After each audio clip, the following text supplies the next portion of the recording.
Hello folks, it's Rich here. Happy New Year to everybody. Have you had a fun time? How was Christmas? With friends, family, loved ones, eating, drinking? Talk about eating up. Mind you, it wasn't just Christmas, nothing but eating for months. So, work to do.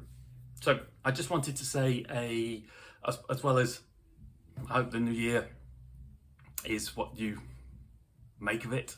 And I'm a firm believer, whilst fate and luck play their part, you do make your own luck, don't you? We're 90% responsible for what happens to us. We are in control and we have to do things. So if you're making some plans for 2025, as lots of people do at this time of year, try and stick to them and make them happen. But yeah, I just want to say also a huge thank you to all of my subscribers, as the long-term subscribers will know in particular. I just started this for a bit of fun during lockdown. I knew that I enjoyed trying new guitars. I'm not very good at guitars, worse than I'm a bit better now, but I'm still crap. But I just like having like a magpie, shiny new thing to look at and play. 60 guitars this year, which is absolutely ludicrous. But there we go. So hopefully you've enjoyed seeing some of the videos and seeing some different guitars and what my opinion is on them. I say I'm not a very good player, but having had lots of guitars as a bedroom player, at least I've experienced what they feel like and sound like and all those sorts of things. So in fact, bear with me. One of these has made a comeback. Squire Classic Vibe FSR telly. As you know, I have a soft spot for Classic Vibes. I've had so many of them. When I'm going through my heavy Chapman addiction phase, when I had one of these, I had to go because I only wanted Chapman guitars, you know. But actually, this is one of my favourite Classic Vibe tellies because of the burst on it. It's a nice, deep, rich, kind of sort of dark burst. It reminds me a bit of the Chinese-made Strat, which has got a sort of a darker burst on it. So I do love a telly, and this is just a nice, steady, you know, the Squire Classic Vibes have a slightly thinner neck, which is good for my little baby hands. And yeah, they're just a good looking guitar. So I was lucky enough to find one of these new at a reasonable price. They're hard to get now because they're FSRs. So I've got that, and I've got Mina, I'll show you, sorry. In case anyone doesn't know. My trusty Harley Benson SC Deluxe Goto, which Tom the Tech, hi Tom if you're watching, a couple of years ago had, and he's done some magic with the wiring, so there's hardly any volume drop at all on the coil split. He set it up really, really well. And you know what, I'll just put it back down a second, I'm waffling a bit now. Do you know what's been interesting to me actually about that guitar?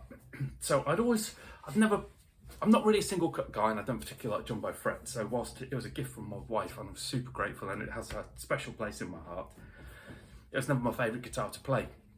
And I always thought the neck pickup's a bit too muddy, and yeah, I don't know, I was just not that into it, I suppose. But actually, having had so many guitars this year with humbuckers on, actually the humbuckers in that guitar, they hold up perfectly well against everything else I've had, including that Epiphone Custom recently.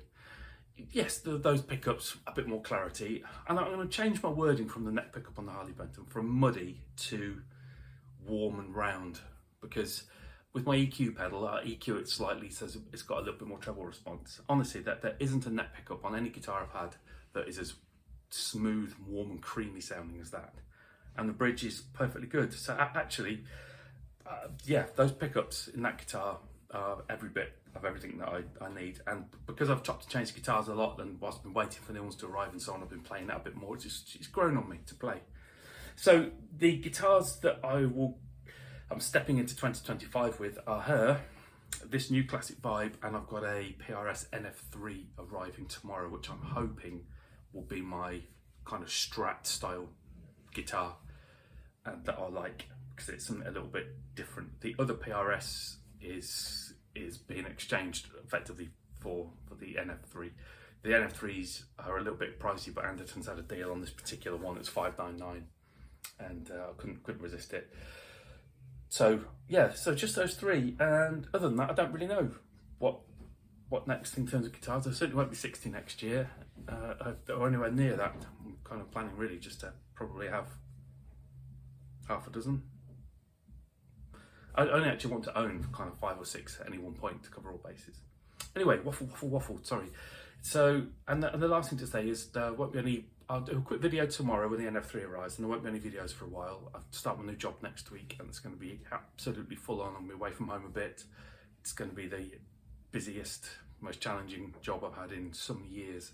So there's that, and we're moving house. So we're still packing boxes, and we're moving house towards the end of January as well. So having time or inclination or priority for videos won't be a thing.